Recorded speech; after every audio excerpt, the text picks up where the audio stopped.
비대면으로 인해서 우리가 함께 이렇게 얼굴을 볼 수가 없었는데 10% 100명 정도 모여서 예배 드릴 수 있도록 해주셔서 1부, 2부, 3부, 4부 우리가 계속해서 예배를 드립니다. 뵙고 싶었습니다. 반갑습니다. 하나도 안 보고 싶었다는 표정인데 사람이 그러면 안 되죠. 보기 싫어도 반갑습니다 이렇게 해야지, 그렇죠? 자, 우리 서로 인사하면서 반갑습니다 하고 한번 목례를 하시길 바랍니다. 반갑습니다. 은혜 받으십시오. 모쪼록 하나님의 은혜가 여러분 모두에게 함께 하시고 2021년도에 신년도를 맞이해서 하나님의 복을 많이 받는 성도들이 되시길 바랍니다. 오늘 이 자리에 오지 못하고 온라인으로 예배드리는 모든 분들에게도 하나님의 은혜와 하나님의 복이 함께 하시기를 축원합니다. 2021년도에 저희 교회의 표어는 성령의 매인 거룩한 교회 더 세상 속으로 라고 하는 표어를 걸고 우리가 나갑니다. 이 성령의 매인다는 말은 저희 교회가 지난번에 제가 사도행전을 쭉 설교를 하면서 사도행전 20장 22절에 보면 바울이 예루살렘으로 가게 되는데 예루살렘에 가게 되면 거기서 붙들려서 묶이게 되고 그리고 많은 그 박해를 받게 된다는 것을 성령의 감동을 받은 사람들이 계속 얘기를 해줬어요. 그럼에도 불구하고 바울은 올라가지요. 예루살렘에. 왜 올라가느냐? 22절에 말하잖아요. 보라, 이제 나는 성령에 매였다. 그 말했어요. 성령에 매여 예루살렘으로 가는데 내 의지로 가는 것이 아니고 성령에 붙들려서 가고 있는데 거기서 무슨 일을 당할지는 나는 모르겠다. 좋은 일이 기다리고 있는 게 아니에요. 힘들고 어려운 일이 기다리고 있는 거예요. 그런데 23절에 말하잖아요. 오직 성령이 각성해서 내게 증언했다. 성령 충만한 사람들이 계속적으로 바울에게 알려줬어요. 그 증언하여 뭐라고 하니 거기 가면 결박과 환난이 나를 기다린다 하신다. 그럼에도 바울이 예루살렘에 가서 선교복을 하고 예루살렘을 거쳐서 다시 복음전도 로마로 가기로 그렇게 결심을 하고 돌아가는 것입니다. 하나님의 뜻이기 때문에. 그래서 우리 교회가 성령에 매인다는 말은 내 의지로 가는 교회가 아니고 성령에 붙들려서 나가는 교회. 그리고 그 성령에 붙들리는 교회는 거룩한 교회죠. 그러니까 세상적인 어떤 의지에 의해서 살아가는 교회가 아니고 하나님의 뜻을 따라 움직이는 거룩한 교회가 어디로 가야 되느냐? 더 세상 속으로. 세상에 빛과 소금들이 들어가서 썩어가는 세상을, 잘못돼가는 세상을 바로 고쳐줘야 되는 것이 교회의 사명이기 때문에 우리가 힘들고 어려워도 거룩한 교회는 더 세상 속으로 들어가야 됩니다. 우리끼리만 예배드리고 우리끼리만 즐기는 그런 교회가 되질 않기 위해서 우리가 금년에 4가지를 우리가 얘기를 했습니다. 4가지. 그래서 첫째가 뭐냐면 선교, 둘째가 교육, 셋째가 치유, 넷째가 문화입니다. 지난번에 제가 성령 충만으로 선교하는 교회, 이 말씀을 저에게 준 거는 바로 사도행전 19장에 있는 말씀을 근거로 해서 4가지를 주셨기 때문에 지난번에 에베소 교회가 너희가 믿을 때 성령을 받았느냐? 우린 성령에 대해서 들어보지도 못했다. 그러면 너희가 무슨 세례 받았냐? 요한의 세례다. 요한의 세례라는 것은 죄를 깨우쳐 줄 뿐이지 죄를 용서하는 건 아니다. 그러면 우리가 죄를 용서받기 위해서는 뭐냐? 예수 그리스도의 이름으로 세례를 받아야 된다. 그래서 예수 그리스도의 이름으로 세례를 받고 저들이 안수할 때 성령이 충만하게 임하니 에베소 교회 전 교인 12명이 성령이 충만했다 그랬습니다. 그 성령 충만한 교회는 이제 선교하러 나가는 교회고, 두 번째는 뭐냐면 이 교육을 하는 교회가 돼야 돼요. 그래서 이 교회의 미래, 또 우리 성도들의 미래, 그리고 나라의 미래는 어디에 달려 있느냐? 성경 교육에 달려 있어요. 그래서 오늘 설교 제목이 미래는 성경 교육이다. 이런 제목으로 오늘 말씀을 통해서 은혜를 받도록 하겠습니다. 여러분, 사람에게는 지정의가 있습니다. 지는 머리고 정은 가슴이고 의는 몸입니다. 사람의 머리는 냉정하고 지식적이죠. 정은, 가슴은 뜨거우면서 이 내적인 성품이죠. 그 다음에 의는 의지죠. 몸이 어떻게 살아야 되느냐, 우리가 이 땅의 생활을 어떻게 해야 되느냐. 그래서 전인적인 교육이라고 하는 것은 머리만 깨어 있어도 안 되고 가슴이 뜨거워야 되고, 가슴만 또 뜨거우면 안 돼. 머리는 또 냉정해야 돼요. 그리고 우리가 머리로 많이 알고 가슴만 뜨겁게 갖고 있다고 돼서는 안 돼요. 우리의 몸이 생활 속에 변화가 일어나야 돼요. 이렇게 지정의의 교육이 따라오는 것을 우리는 온전한 전인적인 교육이다, 이렇게 얘기를 하는 거거든요. 근데 지금까지 이 학교 교육을 받는 이성적 교육은 주로 어느 교육이 따르냐면 좌뇌, 이걸 좌뇌 교육이라고 합니다. 좌측에 있는 뇌 교육이라고 하는데, 좌뇌가 하는 기능은 뭐냐면 언어력과 그리고 사람의 판단력을 갖게 해요.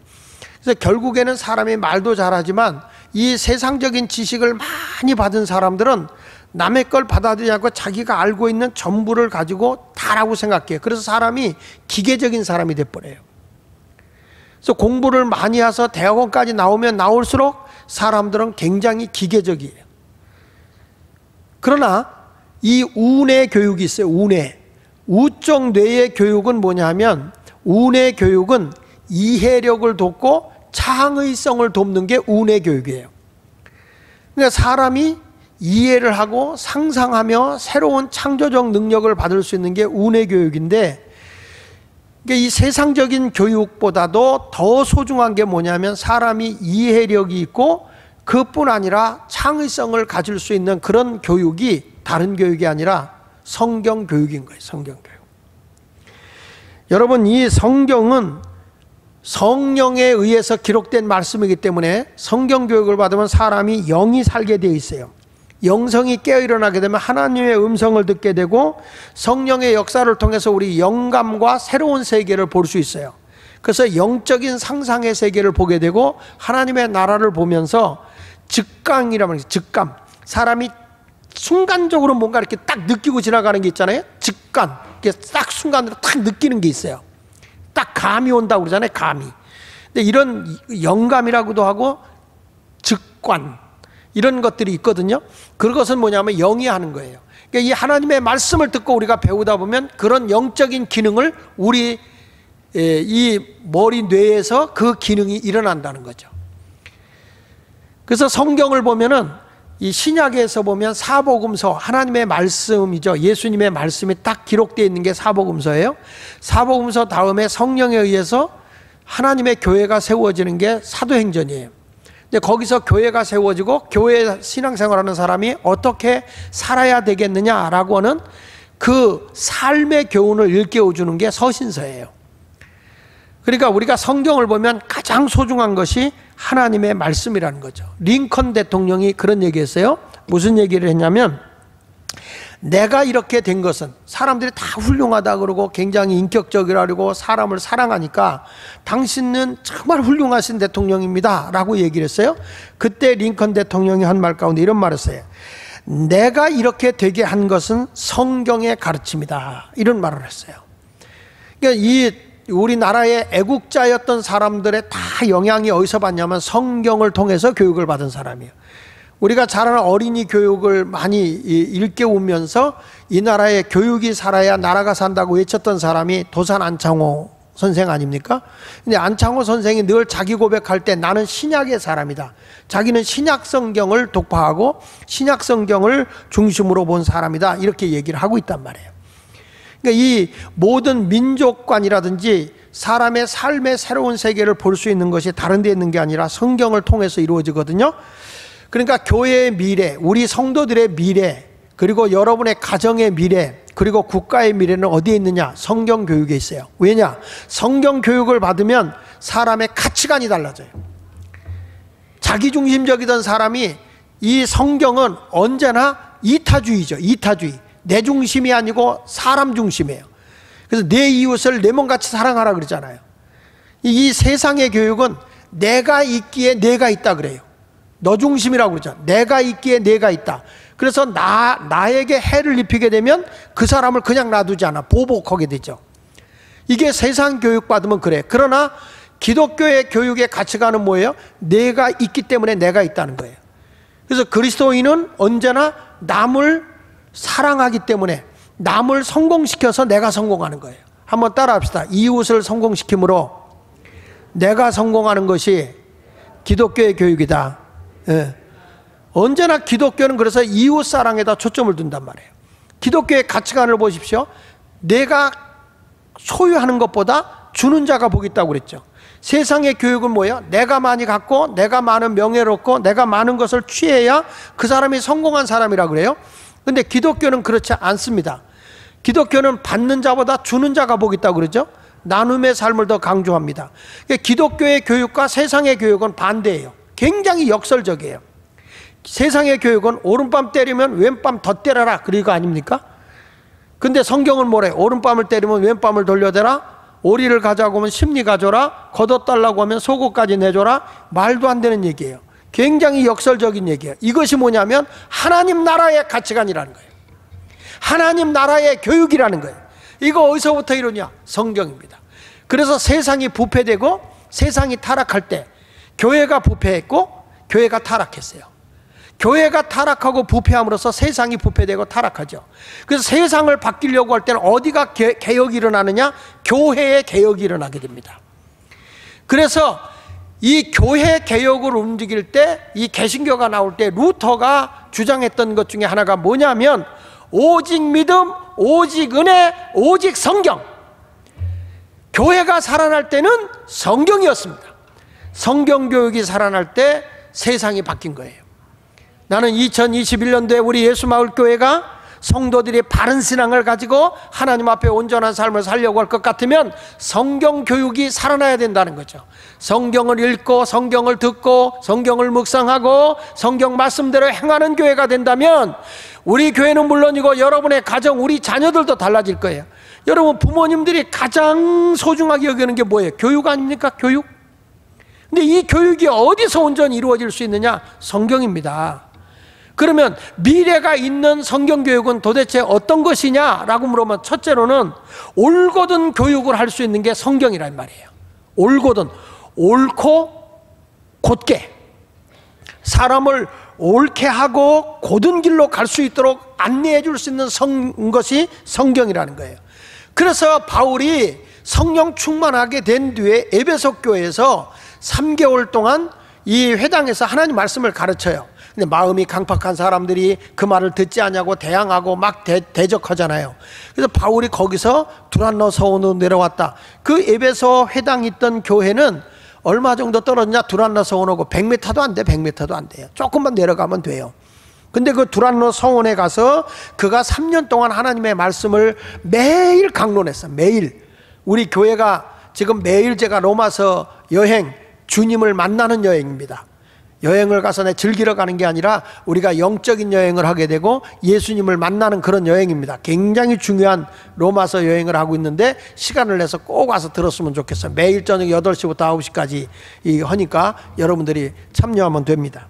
그런데 바울이 회당에서 2년 동안 매일 하나님의 말씀을 강론하고 있을 때에 그 에베소는 물론이지만 에베소에 있는 아시아에 있는 사람들이 다 하나님의 말씀을 들었다는 거예요. 다. 그 결과가 어떤 일이 일어났냐면 이 지역이 향락의 도시고 음란의 도시였어요. 에베소의 성지순례를 가보면 알지만 지금까지 그 흔적이 남아있어요. 얼마나 음란한 도시인지 몰라요. 음란하고 간음이 막 판을 칠 뿐만 아니라 우상에 쩔어 있고 마술에 아주 취해 있는 도시였어요. 이런 것이 이제 다음번에 설교할 때 제가 하겠습니다만은 이런 지역에서 마술사들이 책을 불태워버리고 그리고 아데미 신전이라고 있어서 거기서 우상을 숭배했는데 우상을 만들어서 벌어먹고 사는 사람들이 우상이 안 팔리는 거죠. 왜 그러냐? 하나님의 복음이 들어가면서 혁명적 변화가 일어나는 거예요. 이 문화의 변화가 일어난 거죠. 하나님의 말씀의 교육은요 세상을 바꿉니다. 사람의 삶의 의식을 바꿔놓는 거예요. 자, 여기 사도행전 19장 8절로 10절에 보십시다. 바울이 회당에 들어가 3달 동안 담대히 하나님 나라에 관하여 강론하며 권면하되 어떤 사람들은 마음이 굳어 순종하지 않고 무리 앞에 이도를 비방하거늘 바울이 그들을 떠나 제자들을 따로 세우고 두란노 서원에서 날마다 강론했다. 여러분 이 서원이라는 말이 스콜레라는 말이에요. 스콜레. 서원이라는 말이 스콜레라는 말인데 이 스콜레라는 말에서 나온 단어가 스쿨이에요. 스쿨. 스쿨이면 학교죠. 학교. 그러니까 이 두란노 서원에 이 스콜레라는 데서 학교가 나왔다.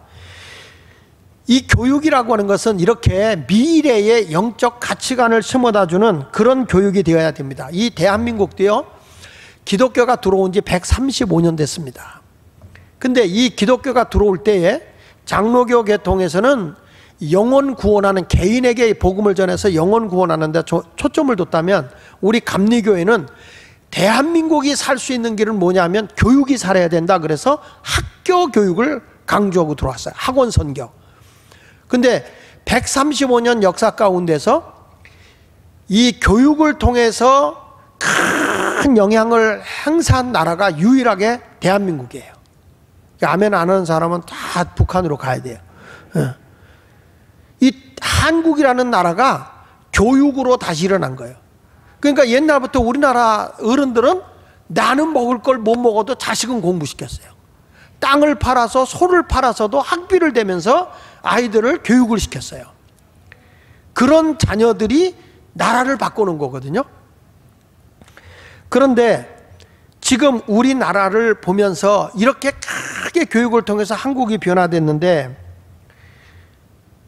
이제 언제부턴가 이 교육을 통해서 교회도 부흥이 되고 젊은 아이들이 그 기술을 배우며 유학을 가면서 자기가 배운 것을 가지고 나라를 위해서 헌신해야 되겠다. 이 나라에 내가 기술을 제공해야 되겠다. 내가 기업가가 되어서 사람들에게 잘 먹고 살게 해줘야 되겠다. 이런 의식을 가지고 기업가 정신을 가지고 한국을 개혁했단 말이에요.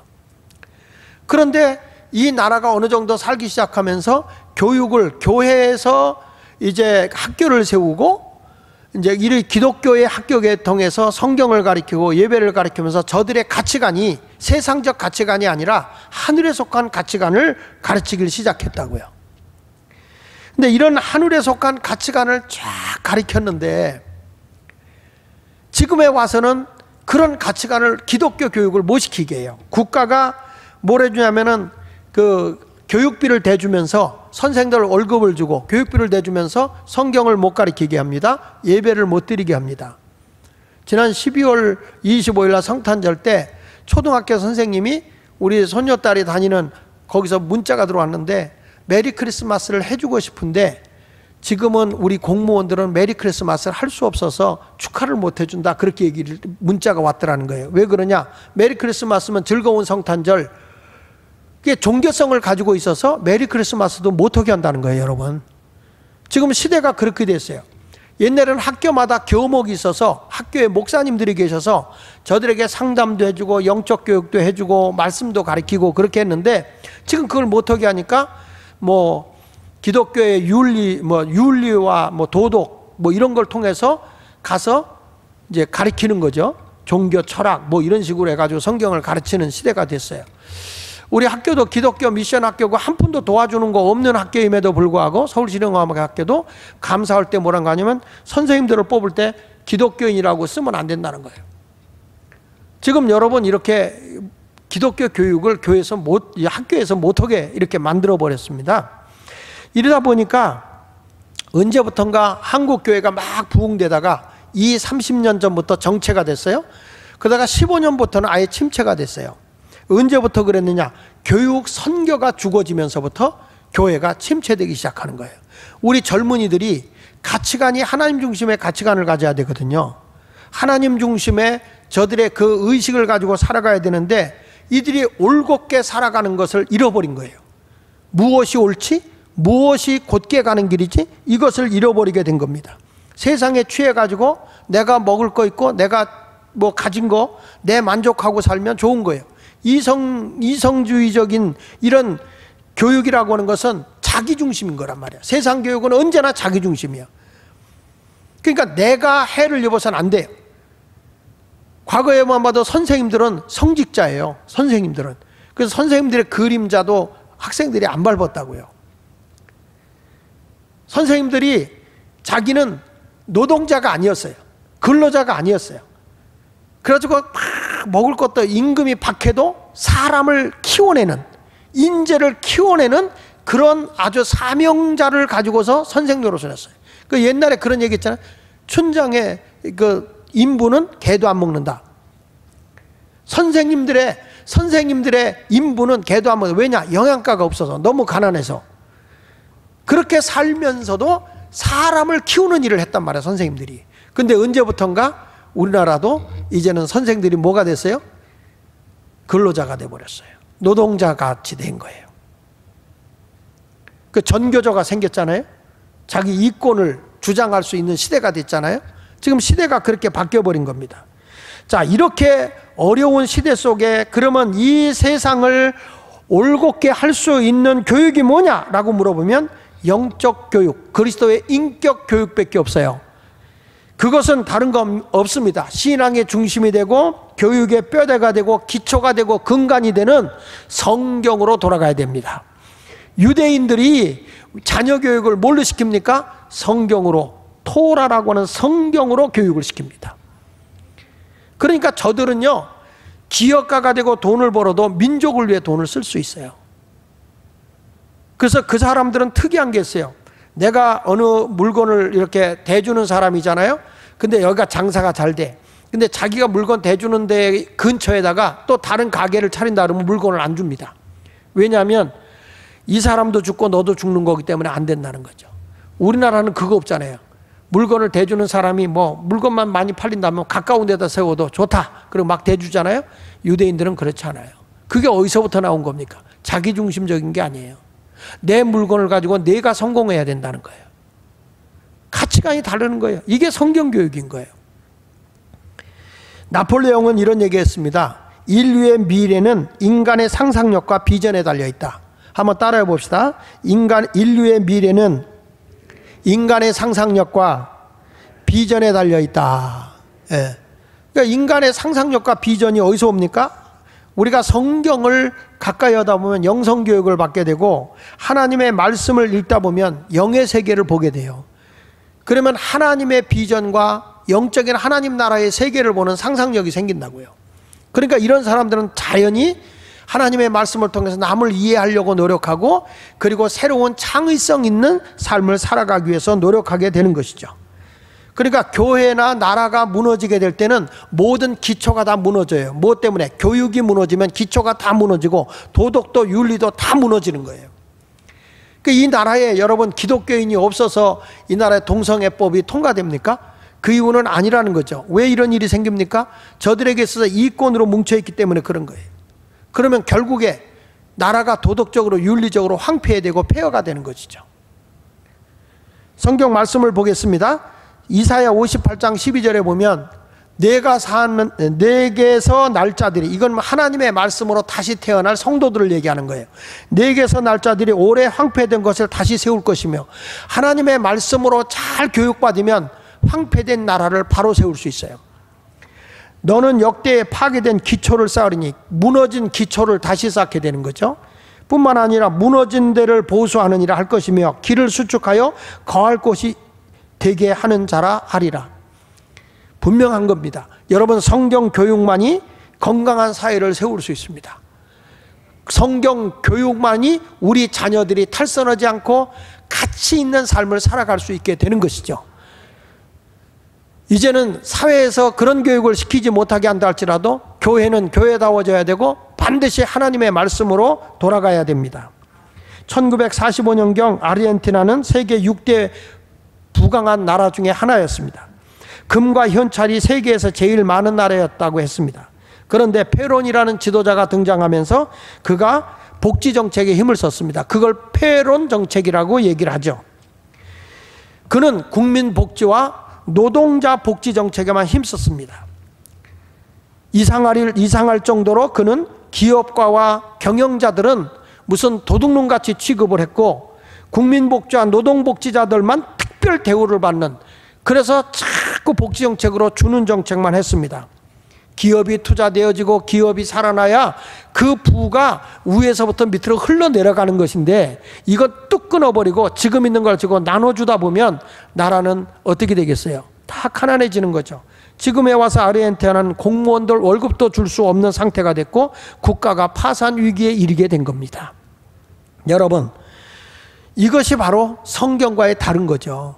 성경은 어떤 자가 되어야 된다고 했습니까? 성경은 근면한 자가 되어야 된다고 그랬고, 일하기 싫어하는 자는 먹지도 말게 하라고 그랬습니다. 그리스도인은 받기에 익숙해서는 안 됩니다. 받는 자보다 주는 자가 되려고 해야 됩니다. 그런데 국가는 자꾸 사람들을 공짜 의식을 줘서 주려고 한다고요. 빼앗아서 세금을 더 많이 걷어서 자꾸 베풀어 주려고 한다고요. 결국에는 국가의 모든 세무가 어렵게 되는 거죠. 그 결국에 국가의 부채는 누가 짊어집니까? 국민이 짊어지게 되고 점점 어렵게 되는 거죠. 국가가 공익사업을 위해서 하려고 해도 돈이 없으면 아무것도 할 수가 없는 거죠. 그러니까 우리는 어느 터 위에 서느냐? 예수 그리스도의 가르침 위에 세워져야 돼요. 그래서 바울은 그런 얘기합니다. 고린도서 3장 11절에 이 닦아둔 것 외에 능히 다른 터를 닦아줄 자가 없으니 이 터는 곧 예수 그리스도다.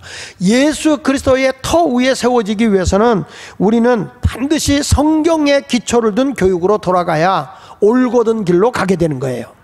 그래서 올곧게 하는 게 뭐냐? 성경 교육이다. 두 번째, 삶의 기준이 되는 게 그게 성경 교육이에요. 따라합시다. 삶의 기준이 된다. 예. 오늘 성경 시편 19편 7절 이하에 보니까 여호와의 율법은 완전하다 그랬어요. 율법은 완전하다. 예수님도요, 이 마귀가 와서 모든 걸 파괴시켰어요. 하나님 나라의 가치관을 파괴시키기 위해서 예수님을 시험했죠. 자, 뭐라고 그랬습니까? 돌로 떡이 되게 하라는 거죠. 정당한 것을 취하지 않고 비정상적인 걸 취하라는 거예요. 이게 돌이 뭡니까? 저는 어떻게 보면 정상적이지 않은 것을 바꿔가는 게 뭐냐? 이게 뇌물일 수도 있어요. 뇌물. 돌로 떡이 되게 하라. 그러니까 예수님이 뭐라고 그래요? 사람이 떡으로만 사는 게 아니라 하나님의 입으로 나오는 말씀으로 살아야 되는 거다. 세상의 사람들이 이게 돌인데 이걸 가져서는 안 돼. 이걸 소유해서는 안 된단 말이에요. 그런데 그게 나에게 도움이 된다 그래서 그걸 돌을 떡이 되게 내가 만들어버리는 분이 있어요. 뇌물을 취한다든지 남을 사기친다든지 남의 것을 갈취한다든지 이런 속여서 뺏어 먹는 사람들, 요즘에 보면 뭐죠? 보이스피싱 이런 거 가지고서 막 우리 집사람도 막 나한테 얘기도 안 하고 뭘 끙끙끙끙 거려요. 그래서 뭘 저러나? 근데 나는 다른 일이 바빠서 얘기를 하고 있었는데, 얘가 왜 이렇게 힘든 거냐 했더니 딸이 무슨 돈을 보내라고 그랬다나? 그래서 뭘 알려달라 하는데 뭘 눌렀는데 안 됐다는 거예요. 그래가지고 너무 힘들다고 우리 사무관사한테도 찾아가 보고 뭐도 해서 다 이렇게 해봐라 저렇게 해봐라 안 되는 거예요. 그래서 막 끙끙대면서 막 신경질을 부려요. 그랬더니 뭔데 그래? 그때 아니 딸이 돈을 보내라고 하는데 이렇게 힘들고 어렵다고 그래서 내가 딸한테 전화했어요. 야, 너 뭔데 이렇게 엄마한테 힘든 걸 시키냐? 네가 하면 되지. 그랬더니 아니야, 나 그런 적 없어. 그 아빠, 그 엄마 그 보이스피싱 같아. 그 바람에 전화번호 다 바뀌었지. 또 천만다행으로 띠끼지는 않았어요. 내가 아니었으면 띠꼈어. 여자들이요, 남편에게 고할지어다. 그냥 따르고 몰래 뭐만 이렇게 살살살살 하려고 하다가 사기당할 뻔한 거죠. 여러분, 이렇게 해서 사기당하는 분이 얼마나 많아요. 근데 이게 뭐냐면 돌이 떡이 되게 하려고 하는 거예요. 세상 사람들이 그렇게 산단 말이에요. 그게 마귀의 정체, 마귀 정체. 그러니까 주님이 사람이 그렇게 사는 거 아니다. 말씀의 삶의 기준을 두고 살아라. 그러니까 사람이 떡으로만 사는 게 아니야. 하나님 입으로 나오는 말씀으로 살아야지. 그래서 너 나한테 절해라. 그러면 천하만국을 다스릴 수 있게 해줄게. 무슨 말이죠? 하나님의 원리가 아니다. 너 나한테 아부해라. 나한테 굴복하고 잘해라. 그러면 내가 한 자리 줄게. 이게 요즘의 권력 싸움 아닙니까? 나한테 잘 보이면 좋은 자리 하나 주는 거예요. 이런 식으로 가는 거, 이게 합법적인 게 아니에요. 그러니까 주님이 뭐라 그러니까 주 너희 하나님만 경배하라 그랬다. 하나님만 섬기라고 그랬다. 성경에 말하기를. 이게 합법적이지 않은데 나의 이익을 위해서, 나의 욕심을 위해서 비정상적인 밥으로 절해서는 안 된다. 주님의 말씀으로 딱 물리쳐버려요. 너 나한테 저 성전 꼭대기 뛰어내려봐. 그러면 너 천사가 받아주면 살 거 아니야? 그러면 너 얼마나 사람들이 인기 따봉이 될 거야. 인기를 만들어서 자기를 난 높여준다는 거죠. 그러니까 주님이 뭐라 그래요? 성경에 주 너희 하나님을 시험하지 말라 했다. 사탄아 물러가라. 하나님의 말씀으로 물리치니까 천사가 수용되는 거예요. 여러분, 마귀는 모든 기초와 기본의 삶을 다 무너뜨려 버릴 뿐만 아니라 삶의 근본을 다 무너뜨려 버려요. 그러니까 내 삶의 기준을 어디다 둬야 되느냐? 성경에다 기준을 두고 살아가야 실수함이 없는 거예요. 할렐루야. 아모스 선지자에게 예수님은 이런 말씀을 했습니다. 아모스 7장 7절에 보니까 또 내게 보이신 것이 이러하니라. 다림줄을 가지고 쌓은 담 곁에 주께서 손에 다림줄을 잡고 서셨다. 우리 하나님이 다림줄을 잡고 서셨다. 다림줄이 뭐죠? 벽돌을 쌓을 때 줄을 내려서 이게 평평하게 해가지고 거기에 맞춰서 이렇게 곧장 쌓아 올라가게 하는 게 다림줄이에요. 다림줄 앉혀놓고 쌓으면은 이게 이렇게 들어갔다 나왔다 들어갔다 나갔다 들쑥날쑥 하다가 이게 나중에 가서 무너지기 쉬우니까 이걸 밀어버리는 거거든요. 그래서 항상 벽돌 쌓는 사람이 다림줄을 딱 쳐놓는다고. 이게 기준이다. 여기에 맞춰서 착 그대로 쌓아 올려라. 인생의 삶의 기준이 뭐냐? 하나님의 말씀이다 그 말이에요. 그걸 다림줄로 정해 주셨다. 그래서 여호와께서 내게 이르시되 아모스야 내가 무엇을 보느냐? 내가 대답하되 다림줄입니다.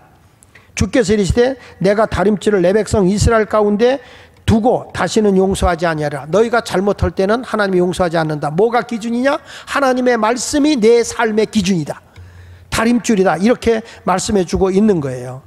여러분, 나라건 나건 가정이건 자녀건 개인이건 내가 바르게 살 수 있는 내 삶이 바르게 된 건 어디에 맞춰보면 되느냐? 하나님의 말씀이에요. 엑스레이는 우리의 뼛속 속을 다 촬영하잖아요. 마찬가지로 우리의 영혼과 마음까지 엑스레이 찍어낼 수 있는 게 뭐냐면 하나님의 말씀이에요. 말씀의 거울이 우리의 모든 속 사람을 다 들춰내는 거예요. 그 사람이 시험 들고 나면 하나님 말씀 듣고 삐지잖아요. 왜 그렇습니까? 하나님의 말씀의 그 투명성 앞에 다 드러나게 돼 있는 거죠. 그래서 성경에서는 이 성경을 얘기할 때 이 캐논이라고 그러거든요. 성경을 캐논이라고 그래요. 이게 카메라 이름이 아닙니다. 캐논이라는 게 뭐냐면 따라합시다. 자 있잖아요. 자 이게 줄 긋을 때 자 또는 표준. 그게 성경이에요. 그 성경이라는 말이 캐논이거든요. 캐논이라는 이름은 뭐냐? 자다. 아주 일정하게 이렇게 재주는 자다. 그리고 그것이 바로 표준이다. 우리 인생의 표준은 다른 거 없어요. 성경입니다. 그래서 우리는 성경을 의지하고 살아야 돼. 신라시대 때는 불교의 정신을 가지고 살았다면 또 이시 조선시대 때는 유교가 백성의 정신을 지배했다면 지금 통일 이 한국시대 이 통일 한국을 이루는 이 시대 때는 뭐가 기준이 돼야 되느냐? 성경이 기준이 돼야 할 줄로 믿습니다. 성경은요 어떤 결과를 가져오느냐 이렇게 말합니다. 시편 19편 7절 상반절에 여호와의 율법은 완전하여 영혼을 소성시킨다. 따라합시다. 믿음의 사람이 되게 한다. 하나님의 말씀을 자꾸 들으면 내 영혼이 잘 돼요. 그래서 하나님을 잘 믿게 합니다. 세상 말을 들어서 믿음이 자라지 않아요. 하나님 말씀 들으면 믿음의 사람이 됩니다. 로마서 10장 17절에도 말하거든요. 그러므로 믿음은 들음에서 나고 들음은 그리스도의 말씀으로 말미암느니라. 하나님의 말씀을 자꾸 들으면 여러분들의 믿음이 쭉쭉 자라게 될 줄 믿습니다. 그리고 또 하나는 이 19절 7절 하반절에 여호와의 증거는 확신하여 우둔한 자를 지혜롭게 해요. 하나님의 말씀은 우둔한 자를 지혜롭게 합니다. 상상의 날개를 펴게 하기 때문에 아유 둔해. 그런데 성경을 많이 배우잖아요. 사람이 얼마나 지혜로운지 판단력이 정확하고 먼저 할 일, 나중 할 일, 선과 악 이런 것들을 다 분별해내요. 이거는 세상 지식이 주지 않는 지혜예요. 그러니까 하나님의 말씀은 우둔한 자를 지혜롭게 하고 그래서 우리 성도들은 성경 읽기를 잘하고 성경 말씀 듣기를 좋아하고 성경을 묵상하는 일을 해야 됩니다. 우리 교회가 감사한 거는 박혜령 집사님이 이렇게 조를 편성해 가지고 그 박혜령 권사님이 그걸 하더라고요. 성경을 막 자기가 소리내서 읽는 것을 띄워줘야 돼요. 그 안 읽으면 진도를 안 나가더라고. 그 성경을 읽어서 어느 사람은 뭐 7독째입니다, 8독째입니다, 막 이런 얘기를 하는데 성경을 읽다 보면 달라지는데 제가 우리 기획위원회에서 그런 얘기를 했는데 이번에 우리 교인들이 성경을 많이 읽는 그런 그룹을 만들자. 거기에 책임자로 박혜령 권사님을 세우자. 그렇게 얘기를 했어요. 그러니까 제가 전화해서 앞으로 여러분들 이렇게 조 편성을 해서 성경 통독을 꾸준히 하십시오. 그러면 하나님이 넘치는 지혜를 주신다고요. 그리고 이 하나님의 말씀은 사람을 정직하게 만듭니다. 19장 시편 19장 8절에 보니까 여호와의 교훈은 정직하여 마음을 기쁘게 한다고. 하나님의 말씀을 가까이 하면 사람이 정직하게 돼요. 세상의 지식은 자꾸 사람이 자기중심이니까 곤모술수가 늘어나고 거짓말을 많이 해요. 예수 믿으면 거짓말 할 수가 없잖아요. 그리고 거짓은 언젠가 다 드러나거든요. 잠언 14장 11절에 말합니다. 악한 자의 집은 망하지만, 따라합시다. 정직한 자의 장막은 뭐하리라. 그러니까 정직하게 사는 집은 흥하게 되는 거예요. 우리 예수마을교회가 그렇게 되기를 바랍니다. 성도들이 그렇게 흥해지길 축원합니다. 잠언 23장 16절에는 만일 내 입술이 정직하면 내 속에서 유쾌하다 그랬어요. 여러분, 우리가 기쁘게 살 수 있는 건 다른 거 없어요. 정직한데 무엇을 가까이 해야 정직하느냐? 하나님의 말씀을 자꾸 가르쳐야, 그래야 정직하는 거예요. 제가 그 힐사이드인가요? 저기 그 구의동에 그 교회가 하나 있어요. 근데 그 교회는 이렇게 기독교인들이 모여서 아이들을 가르치는 거예요. 자기 아이들을 이렇게 가르쳐서 고등학교까지 있어요. 유치부부터 고등학교까지 있는 그런 학교예요. 교회가 학교고 학교가 교회예요, 거기는. 그러면서 평상시에는 다 학부모들이 교육을 시켜요. 근데 그런 데를 제가 가봤는데 점심 먹고 나서 애들이 다 성경 읽기, 성경을 읽고 쓰고 이런 일을 하더라고요. 근데 그 아이들이 그렇게 훌륭하게 잘 크는 거예요. 이런 교육이 일어나야 된다고요. 우리나라도 지금 이제 기독교 교육이 자꾸 못하게 되니까 공교육으로는 어려워지니까 이제는 어떻게 되냐면 비인가 대안학교식으로 교회들이 그걸 해요. 그러니까 또 그것도 막 억제하고 제재를 하고 있는데, 그렇게 할 수밖에 없는 이유는 우리가 영성교육이 살아나야 모든 것이 하나님의 형상을 입은 자들이기 때문에 다 달라지게 돼 있어요. 세상도 자녀들도 훌륭한 사람으로 클 수가 있단 말이죠. 이제 그래서 하나님의 말씀은 또 어떻게 되는가 보세요. 왜 아이들이 반듯하게 클 수 있느냐면 시편 19편 8절에 말하잖아요. 여호와의 계명은 순결하여 눈을 밝게 하시도다. 하나님의 말씀은 순결하기 때문에 눈을 밝게 해요. 그러니까 하나님 말씀을 배우게 되면, 성경 교육을 받으면 뭐예요? 눈이 음란한데 안 보죠. 더러운데 안 보죠. 어디를 보냐? 순결하기 때문에 깨끗한 것을 본다고요. 이게 그리스도인의 모습이에요. 눈이라고 다 같은 눈인가? 눈도 있고 눈깔도 있지. 근데 눈이 뭐냐? 깨끗한 것을 보는 거예요. 근데 우리 아이들이 하나님의 말씀으로 훈련이 안 되면 세상이 다 얼마나 지금 더러워요. 음란이 지금 판을 치고 있잖아요. 이런 곳에서 깨끗하게 살 수 있는 길은 하나님의 말씀밖에 없어요. 세상에 밝게 실족하지 않게 살려면 하나님 말씀을 가르쳐야 돼요. 그래서 시편 119편 105절에 이렇게 말하잖아요.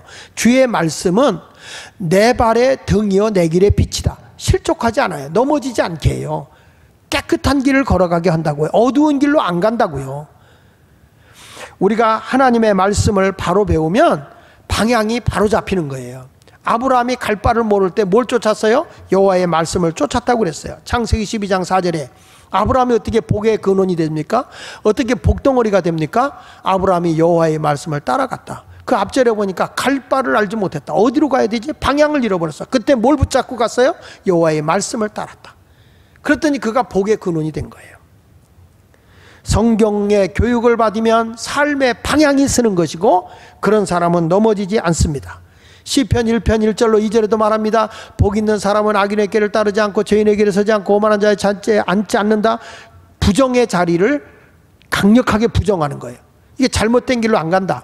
2절에 오직 여호와의 율법을 즐거워하여 그 율법을 주야로 묵상한다. 하나님의 말씀을 늘 생각하고 산다. 그랬더니 3절에 뭐라 그래? 그거는 시냇가에 심은 나무와 같이, 시냇가에 심겨진 나무와 같이 때를 따라 열매를 맺으며 그 잎사귀가 마르지 아니한 같은 그 행사가, 그가 하는 모든 일이 다 형통한 거다.